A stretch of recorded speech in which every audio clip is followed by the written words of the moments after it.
Idza hamma ahadukum bil amri falyarka' rak'ataini min ghairil fariidhah. Jika kalian masih ragu, jika di antara kalian ragu terhadap satu perkara, maka sholatlah 2 rakaat sholat sunnah. Tsummal yaqul, kemudian berkata, Allahumma inni astakhiruka bi'ilmika wa astaqdiruka biqudratika wa as'aluka min fadlikal adim fa innaka taqdiru wa la aqdiru wa ta'lamu wa la a'lamu wa anta 'allamul ghuyub. Allahumma in kunta ta'lamu anna hadzal amra khairun li fi dini wa ma'ashi wa aqibata amri faqdirhu li wa yassirhu li thumma barikhu li. Ini adalah sholat istikharah. Jika kalian masih ragu terhadap satu perkara, menentukan perkara apakah perkara itu baik untuk saya ataukah tidak, maka hendaklah sholat 2 rakaat. Kalau sudah yakin, maka nggak perlu harus kemudian kita tentukan dengan sholat istikharah. Datang 2 kiai kepada Ustadz Qadir misalkan, menawari putrinya, Ustadz Qadir, saya lihat Ustadz ini orang yang baik, saya mempunyai 1 putri, cantik dia, sudah hafal Al-Quran pula. Kalau misalkan Ustadz mau, silahkan bisa datang ke rumah saya, lamarlah dia dengan basmalah. Masya Allah. Saya tidak meminta Ustadz untuk membawa mobil, motor, dan lain sebagainya. Datang sajalah ke rumah saya, pinang anak saya dengan basmalah, saya akan menerimanya. Saya satu pun demikian.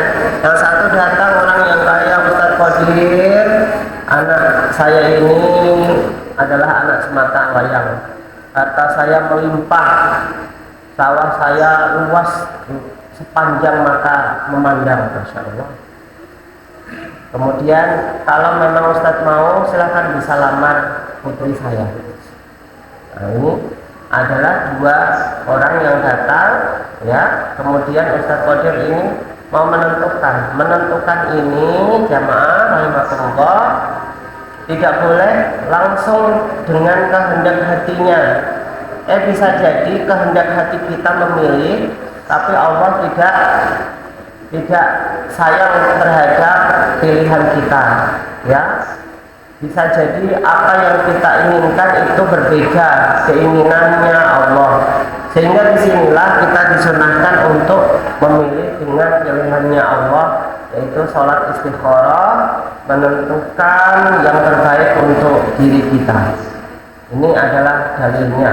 Ya Allah, kalau memang Engkau mengetahui sesungguhnya perkara ini adalah khairun li, adalah baik untukku, fi dini, dalam agama saya, wa ma'ashi, dan dalam pekerjaan saya, wa aqibata amri, dan kehidupan saya selanjutnya, faqdirhu li, maka tunjukkanlah takdirmu untukku ya Allah, wa yassirhu li, dan mudahkanlah untukku, tsumma barik li fihi, dan berkailah dalam pilihan tersebut. Ini adik-adik juga demikian, ya. Nanti kuliah ataukah mondok, wahai Ustadz, misalkan kuliah ataukah mondok. Kalau misalkan kuliah di mana? Saya masih bingung menentukan 2 pilihan, apakah di Jawa, apakah di Kudus, ataukah di UGM atau Semarang, Jogja, dan lain sebagainya. Maka sholatlah istikharah, Allah akan menunjukkan jalan untuk kalian nanti. Ini anak-anak semuanya, sholat istikharah adalah sholat untuk memilihkan yang terbaik untuk kita. Di antara pilihan ada yang baik, ada yang terbaik, Allah akan memilihkan untuk kita. Lewat apa biasanya Pak? Lewat mimpi, ya. Satu kali tidak mimpi, tidak ada mimpi yang diberikan oleh Allah kepada kita, maka 2 kali sholat lagi. Dua kali masih tidak ada mimpi yang baik untuk kita, masih ragu kita. Tiga kali sampai benar-benar Allah menunjukkan yang terbaik untuk kita. Biasanya mimpi itu adalah mimpi firasat ya. Istilahnya kitalah yang memecahkan teka-teki tersebut. Allah kemudian memberikan mimpi misalkan, ya Allah, apakah pernikahan ini baik untukku ataukah tidak? Ya, maka di situ digambarkan oleh Allah ya ada sepasang merpati yang terbang bersama. Maka ini adalah mimpi yang baik ya, tafsirannya seperti itu. Tapi kalau misalkan tafsirannya itu dalam mimpi tersebut adalah kereta yang putus di jalan, maka jangan dilanjutkan ya untuk menikahi perempuan tersebut. Mungkin bisa jadi masih ada pilihan yang baik ya yang diberikan oleh Allah kepada kita, sehingga kalau kita mencoba untuk memilihnya ya, maka biasanya putus di jalan, seperti hanya gambaran gerbong kereta tersebut. Ini adalah mimpi. Biasanya mimpi itu tidaklah sesuai dengan langsung, oh ditunjukkan ini loh, tidak, tapi biasanya wajahnya seperti apa biasanya. Atau kalau misalkan dua sekolah yang berbeda misalkan, kita mau menentukan apakah sekolah ini ataukah sekolah itu, maka biasanya warna cat dari sekolah itu yang tergambar dalam mimpi kita. Maka tidak bisa langsung misalkan apakah pondok ini dan itu misalkan langsung di dalam mimpi tersebut langsung ada pondok itu, tidak, biasanya tidak ya. Ada beberapa gambar yang Allah mencoba untuk memberikan clue untuk kita, hanya saja kemudian kita memilihnya atau menafsiri clue tersebut ya, mimpi tersebut. Kemudian wa in kunta ta'lamu anna hadzal amra syarrun li, jika engkau mengetahui ya Allah bahwa ini adalah buruk untukku, fidina wa ma'asyi wa aqiba amri fasrifhu anni, dalam agamaku, dalam pekerjaanku serta kehidupanku setelahnya, maka jauhkanlah dariku. Faqdir li al-khaira haitsu kana dini bihi, maka gantilah yang lebih baik untukku dari takdirmu, kemudian ridhoilah apa yang engkau telah memilihkan untukku. Ini adalah sholat istikharah, sholat kemudian tidur, insya Allah ada impian ya setelah itu, atau kalau malam keduanya atau malam ketiganya, apalagi tentukan ketika waktu bulan Ramadan seperti ini. Kemudian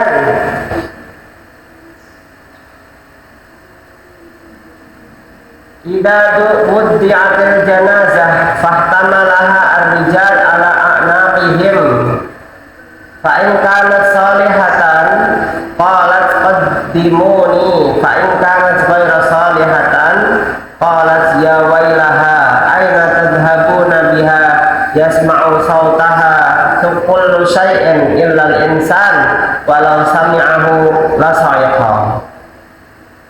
Jika telah dibawa seorang jenazah itu seorang yang mati dalam keranda, kemudian dibawa di atas tandur ya, dibawa di atas pundak-pundak seorang pelayat ke kuburan, fa'in kana salihatan, jika memang jenazah tersebut adalah orang yang baik, maka dia akan mengatakan qaddimuni,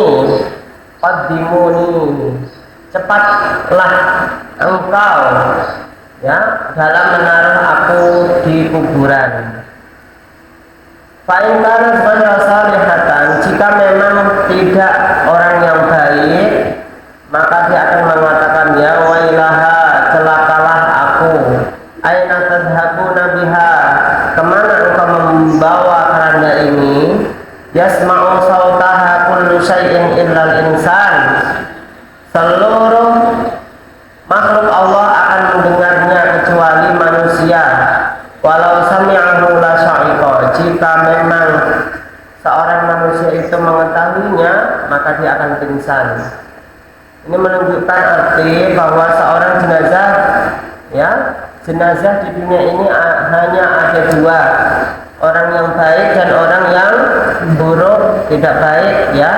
Orang yang baik ketika waktu dibawa kerandanya dia tidur atau mati terbaring kaku di atas jenazah, maka dia akan mengatakan qaddimu, ya, sampaikanlah aku ke kuburan karena saya ingin melihat pembalasan Allah kepada saya itu apa yang telah disediakan oleh Allah kepada saya.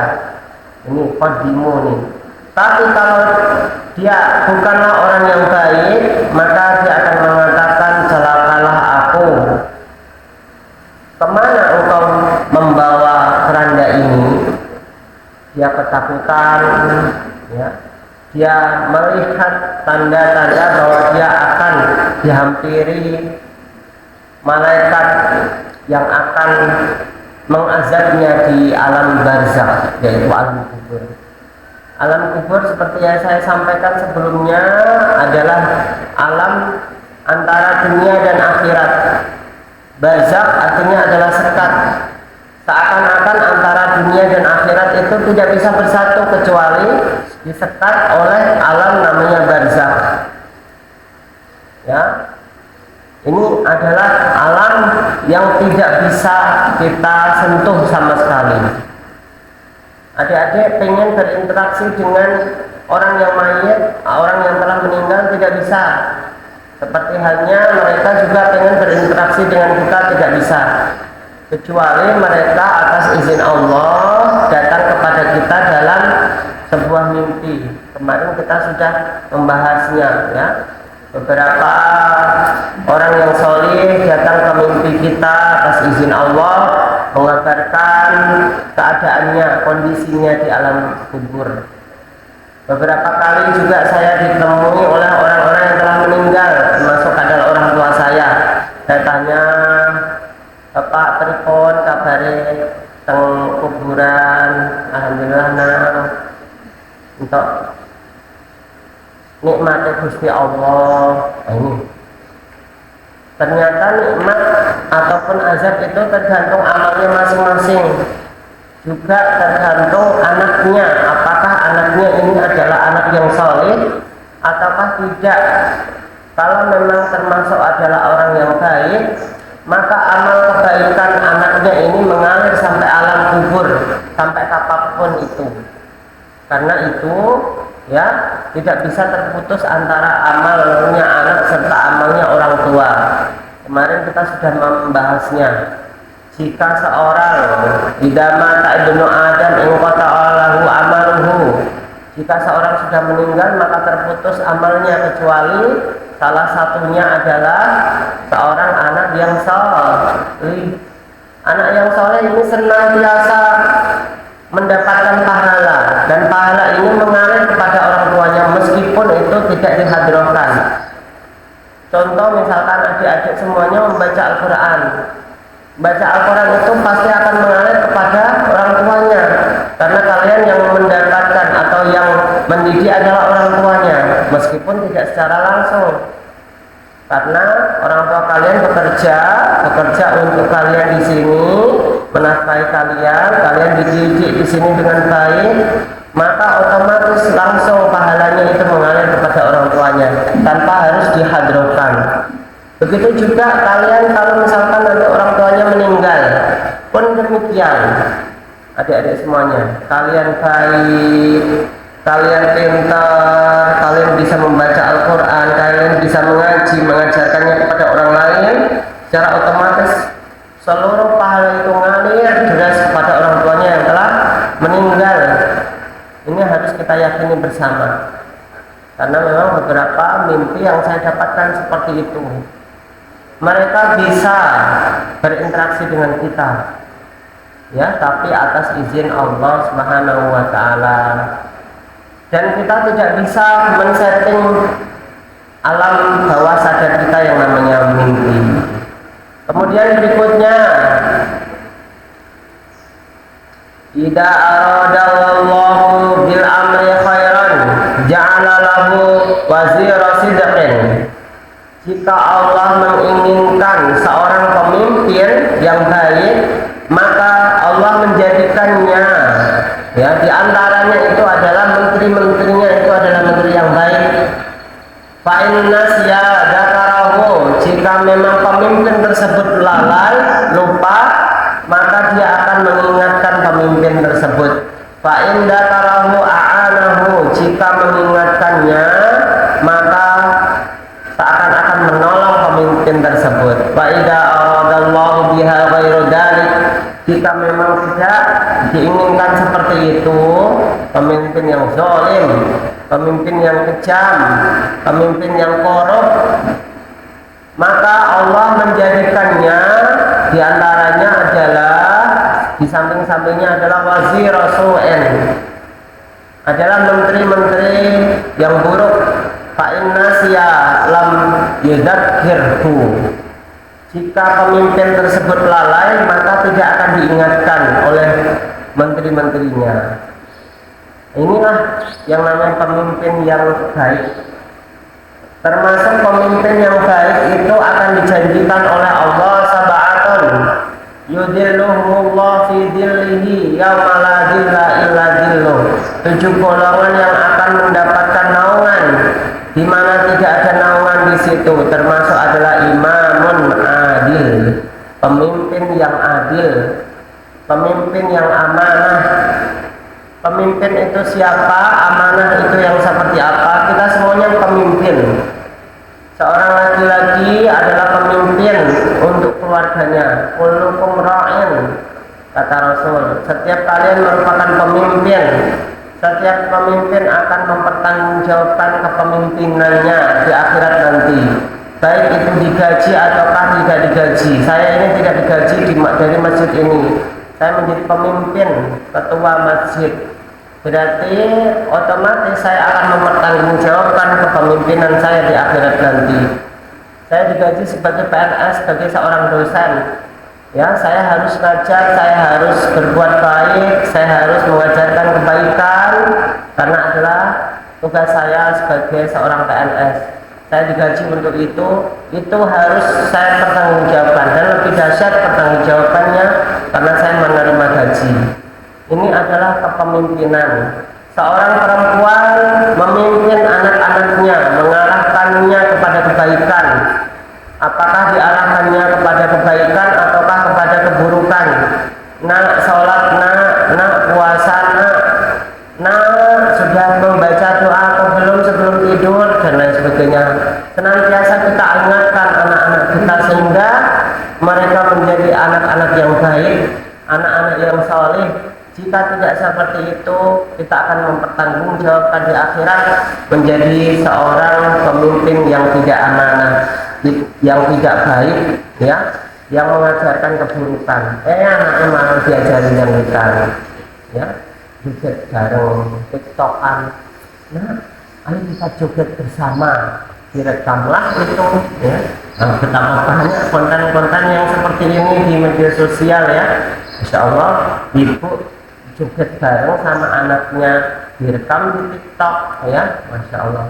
Ini banyak yang like, ya, subscribe dan lain sebagainya, tapi di akhirat mendapatkan dosa dari Allah. Alhamdulillah. Ya, ketika waktu hamil bukannya dibacakan surat Maryam, surat Yusuf, ya, malahan dibacakan dangdutan. Dengarkanlah dengan keras-keras dangdutan tersebut. Oh, anaknya perlu julo nang jero perut ibu ya, ini harus bilang jangan sampai seperti itu. Maka kita menjadi pemimpin yang seperti apa? Kitalah yang bisa menilai dari diri kita. Apakah kita adalah pemimpin yang amanah ataukah khianat? Ya, kitalah yang akan mempertanggungjawabkan. Orang yang tidak amanah terhadap pemimpinannya, dia sudah dipilih oleh oleh rakyatnya untuk menjabat sebagai sesuatu misalkan, ternyata dia tidak amanah, maka dia adalah orang yang khianat. Orang yang khianat seperti ini tidak perlu harus kita jadikan suri toladan. Dia akan mendapatkan dosa dari Allah dan akan mendapatkan azab di akhirat. Alhamdulillah. Jangan bahwa ada pemimpin dulu yang sangat amanah. Ya, siapakah itu? Di zaman Rasul, setelah meninggalnya Rasul, ada seorang pemimpin. Abu Bakar meninggal, dia menjabat, setelah itu menjabat sebagai seorang khalifah. Berarti pengganti Abu Bakar itu siapa, Nana? Umar bin Al-Khattab. Ya, Umar bin Al-Khattab ini adalah orang yang sangat amanah. Harus kita ketahui ceritanya. Dia bukanlah seorang yang lahir ketika waktu awal Islam, tidak termasuk as-sabiqun al-awwalun, tidak termasuk orang yang masuk Islam pertama-tama. Orang yang pertama masuk Islam itu adalah Abu Bakar, Ali bin Abi Thalib, Zubair ibn Zubair bin Awam, betul. Kemudian Khadijah binti Khuwailid dan lain sebagainya. Ada 7 sampai 10 sahabat yang awal-awal masuk Islam. Mereka adalah as-sabiqun as-sabiqun, ulaika humul muqarrabun fi jannatin na'im. Orang yang pertama masuk surga nanti dijadikan oleh Allah seperti itu karena dia masuk pertama-tama. Dan Umar bin Al-Khattab ini bukanlah orang yang pertama masuk Islam. Beliau masuk Islam di tahun ke-7 kenabian. Setelah 7 tahun Rasul berdakwah, baru dia masuk Islam. Dan masuk Islamnya juga adalah tidak disengaja. Dia mau membunuh Rasulullah, diajar oleh seorang, engkau mau kemana wahai Umar? Aku mau membunuh Muhammad. Dialah yang telah memecah belah kaumku ini. Udah, jangan membunuh Muhammad dulu, selesaikan urusanmu dengan adikmu. Adikmu sekarang telah Islam. Mendengar adiknya telah Islam, lari dia ke rumah adiknya. Di sana adiknya sedang membaca surat Toha 1 sampai 5. Masya Allah. Toha ma anzalna alaikal Qur'ana litashqa. Aku tidak menurunkan Al-Quran ini untuk memberatkanmu. Terus habis itu apa kan? Illa tadhkiratan liman yakhsha. Kecuali aku menurunkan Al-Quran ini agar kalian takwa kepada Allah, takut kepada Allah. Tanzilan min rabbil samawati ula, betul itu. Dan diturunkannya Al-Quran adalah dari mimman khalaqal arda was samawati ula ar-rahmanu 'alal 'arsy istawa. Ya. Yang diturunkan dari zat yang telah menciptakan langit dan bumi. Nah, ini setelah mendengar itulah kemudian dia masuk Islam, anak-anak semua. Karena nggak mungkin ini Muhammad ini bisa membuat yang namanya Al-Quran ini, nggak mungkin. Muhammad itu lahir sebagai anak yang yatim. Kok bisa tiba-tiba dia membuat sajak-sajak yang begitu indahnya, luar biasa. Al-Quran itu indah loh, Bapak Ibu. Oh, Al-Quran itu indah sekali. Jadi setiap petikan Al-Quran itu mengandung sajak-sajak yang begitu indah. Contoh saja di dalam ayat-ayat atau surat yang kita hafalkan saja. Contoh misalkan Mbak Kos hafal surat An-Nas ya. Qul a'udzu birabbin nas, malikin nas. Nah, ini potongan ayatnya jelas ya. Terakhirnya pasti sama, ini saja namanya. Dalam balaghah sangat indah sekali. Ini nggak mungkin Muhammad bisa membuat Al-Quran, menuliskan Al-Quran seperti ini, nggak mungkin. Saya tahu Muhammad adalah anak yatim piatu dari sejak kecil. Dia tidak bisa membaca Al-Quran. dia tidak bisa membaca dan tulis, menulis saja tidak bisa apalagi membacanya, sehingga di sini nggak mungkin dia bisa mengarang yang namanya Al-Quran. Akhirnya yakin dia bahwa Islam ini benar, masuk Islam dia. Setelah itu perjalanan dia menjadi seorang sahabat yang istimewa, yang luar biasa, yang ditakuti oleh orang kafir Quraisy. Ya, orang kafir Quraisy mentang-mentang sama Nabi, berani dia sama Nabi, berurusannya sama preman Makkah, yaitu Umar bin Al-Khattab. Ini luar biasa. Sampai beliau terpilih menjadi seorang khalifah pengganti Abu Bakar As-Siddiq. Dan beliau adalah seorang pemimpin yang sangat amanah.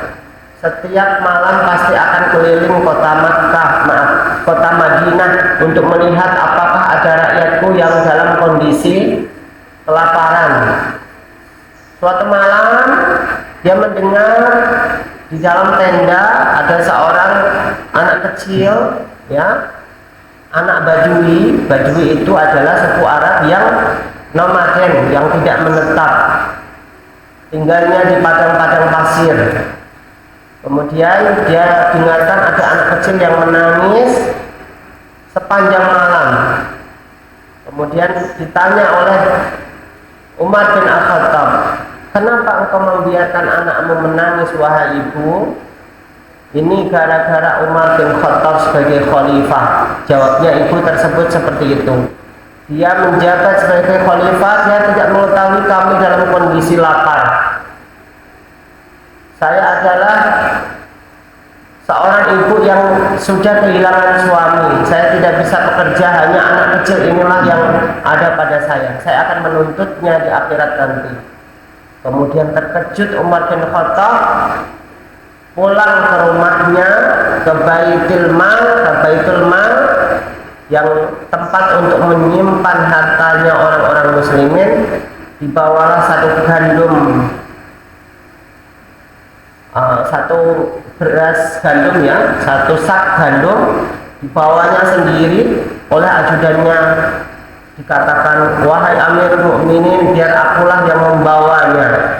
Apakah engkau akan memikul tanggung jawab ini di akhirat nanti, di hadapan Allah nanti? Sayalah Amirul Mukminin, sayalah yang wajib untuk membawa satu gandum atau satu sak gandum ini, bawa sendiri, kemudian dimasak sendiri, kemudian disuapi anak kecil tersebut. Ini adalah seorang yang sangat luar biasa, pemimpin yang luar biasa. Seorang Badui tadi tidak mengetahui bahwa sesungguhnya yang di depannya ini adalah Amirul Mukminin Umar bin Al-Khattab. Suatu malam juga Amirul Mukminin Umar bin Khattab mendapati seorang yang sedang lahiran, ya, seorang Badui, istrinya sedang lahiran, mau lahiran, kemudian tidak ada rumah sakit seperti hanya sekarang, tidak ada puskesmas, ya, adanya hanya dukun beranak, ya, dukun beranak. Tapi waktu itu tidak ada, dia mencari kemana-mana tidak ada, karena dia hidup di tengah-tengah padang pasir. Kemudian ditanya oleh Umar bin Khattab, wahai engkau fulan, apa yang terjadi pada istrimu? Istriku mau lahiran, saya bingung meminta pertolongan kepada siapa. Kemudian pulang dia ke rumahnya untuk membawa istrinya. Kemudian prosesi lahiran itu berjalan dengan lancar. Sementara itu Umar bin Khattab ngobrol sama sang suami di luar tenda. Oh, ini luar biasa ya. Kamu bekerja di mana? Saya bekerja di Amirul Mukminin. Kalau engkau ke rumah Amirul Mukminin Umar bin Khattab, maka aku ada di situ. Dia tidak menunjukkan bahwa saya ini adalah Amirul Mukminin. Yang luar biasa di sini. Kemudian sampai istrinya teriak-teriak, ya Amirul Mukminin, absyir li zamilat bil walad. Kabarkan gembira kepada temanmu, wahai Amirul Mukminin, bahwa dia mempunyai anak laki-laki sekarang. Terkejutlah orang tersebut, ya. Orang tersebut sebelumnya mengatakan kamu bagus lebih bagus dari Amirul Mukminin Umar bin Khattab. Apa Umar bin Khattab itu? Nggak tahu apa-apa tentang rakyatnya. Saya lahiran aja kayak gini nggak tahu dia. Nah, pikirannya itu bukanlah Amirul Mukminin Umar bin Khattab ya. Ternyata langsung Amirul Mukminin Umar bin Al-Khattab. Ini jiwa-jiwa seorang pemimpin yang seperti inilah yang dibutuhkan oleh masyarakat. Hampir mirip dengan presiden kita. Alhamdulillah presiden kita kemarin datang ke tempat banjir langsung ya, di Demak, kemudian memberikan bantuan secara langsung. Ya, seluruh Indonesia pasti didatangi oleh pemimpin kita, yaitu Pak Jokowi, presiden yang sangat amanah luar biasa, presiden yang telah menjabat 10 tahun. Dan kita merasakan pembangunan yang sangat luar biasa. Saya bukan mengeluh-elukan presiden kita karena saya PNS, bukan, tapi karena memang saya sebagai rakyat biasa yang melihat kepemimpinan beliau berbeda dari pemimpin-pemimpin yang sebelumnya. Ini menunjukkan arti bahwa orang yang amanah inilah yang akan mendapatkan naungan di sisi Allah Subhanahu wa taala, dari tidak ada naungan di situ. Ini harus kita ketahui bersama. Amirul Mukminin Umar bin Khattab seorang yang adil, dan keadilannya terdengar seantero jagat raya. Amirul Mukminin Umar bin Khattab itulah yang telah merebut kota suci Baitul Maqdis, ya, yang mana waktu itu sebelumnya adalah di tangan Romawi. Persia itu adalah dua negara adidaya yang sekarang seakan-akan Rusia serta Amerikanya dunia. Ya, Arab itu adalah negara padang pasir yang tidak mungkin bisa melawan Persia serta Romawi sebelum Rasul Shallallahu Alaihi Wasallam ada. Ini negara kecil, suku-suku kecil yang dia tidak mutu. Arab itu seperti itu sebelum datangnya Islam. Setelah datangnya Islam, Al-Quran mengatakan Ghuribatir Rum, akan kalah negara Romawi. Katakan lagi Persia akan kalah. Orang-orang kafir waktu itu menertawakan Rasul. Oh, lawan kami aja di perang Uhud aja kalian kalah, mentang-mentang kalian mau lawan Persia sama Romawi. Mimpi kalian. Dikatakan seperti itu. Akhirnya ketika Umar bin Khattab menjadi seorang khalifah pemimpin, kemudian memimpin ribuan pasukannya kemudian diminta untuk menyerang dan menghancurkan Romawi serta Persia. Wah, ini negara adidaya itu hancur lebur oleh seorang pemimpin Umar bin Khattab yang telah memerintahkan ajudannya seorang Saifullah Al-Maslul, pedang Allah yang terhunus.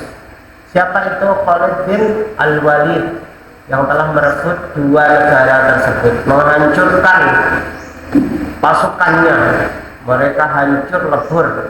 Kemudian negara itu sampai sekarang adalah negara Islam. Persia sekarang menjadi Irak serta Iran serta Afghanistan, ya, sebagian Pakistan, sebagian India, bentangannya yang sangat luar biasa panjang sekali Persia.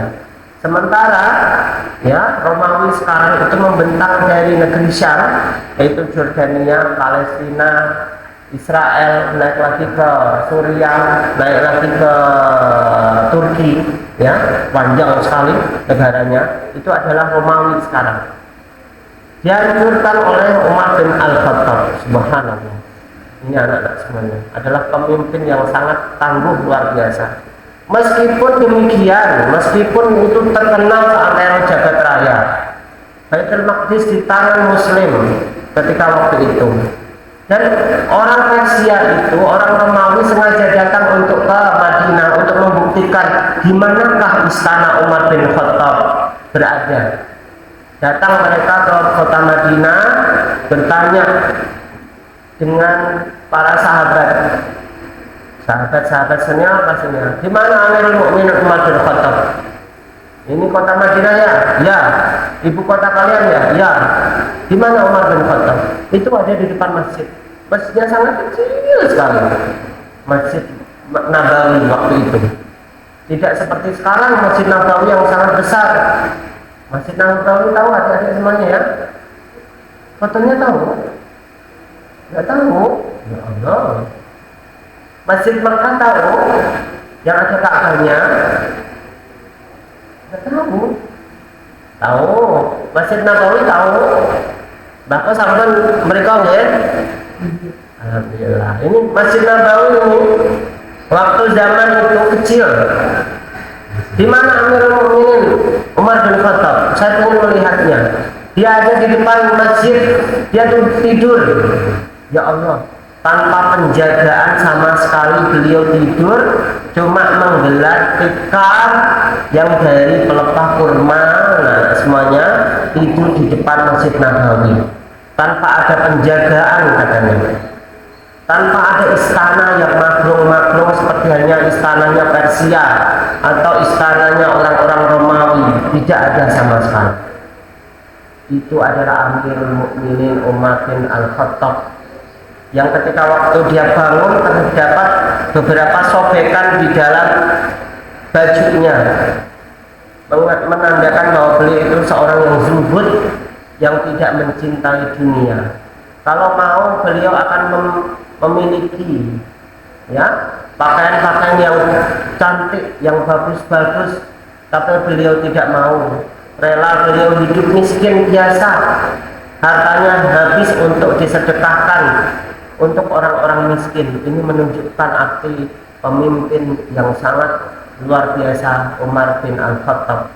Sepeninggalan Umar bin Khattab ada satu pemimpin lagi, Umar bin Abdul Aziz. Ingat-ingat, Umar bin Abdul Aziz. Umar bin Abdul Aziz ini tidak lain adalah cicit dari Umar bin Al-Khattab. Cicit itu apa? Buyut, anak, cucu, kemudian buyut. Paham di sini? 3 fase setelah Umar bin Al-Khattab. Ya, anaknya perempuan, ya, namanya Fatimah binti Umar, kemudian dinikahi, ya. Anaknya perempuan, ya, anaknya laki-laki, kemudian hijrah ke kota Kairo, ya, seorang tabi'in berarti, kemudian hijrah ke kota Kairo, kemudian di situ menikah, kemudian mempunyai anak namanya Fatimah, ya. Setelah itu Fatimah itu dipersunting oleh keturunan dari pada Umayyah, Bani Umayyah, ya. Lahirlah Umar bin Abdul Aziz. Abdul Aziz itu bin Marwan, Marwan bin Hakam, ya. Kemudian bin Umayyah. Ketemunya seperti itu. Nah, ini adalah pemimpin yang sangat luar biasa. Buyut dari Umar bin Al-Khattab. Ketika waktu beliau menjabat, satu pun orang miskin tidak akan didapati di negeri Arab sana. Semuanya kaya-kaya. Kayak kita datang ke kota Abu Dhabi sekarang, Uni Emirat Arab, ya, itu semua orang kaya-kaya. Semua orang tidak ada yang miskin. Semua orang tidak ada yang tidak bekerja. Semuanya kaya di Uni Emirat Arab. Karena rajanya adalah raja yang sangat amanah. Satupun rakyatnya tidak diberikan untuk menjadi seorang yang miskin. Semuanya dalam tanggungan negara.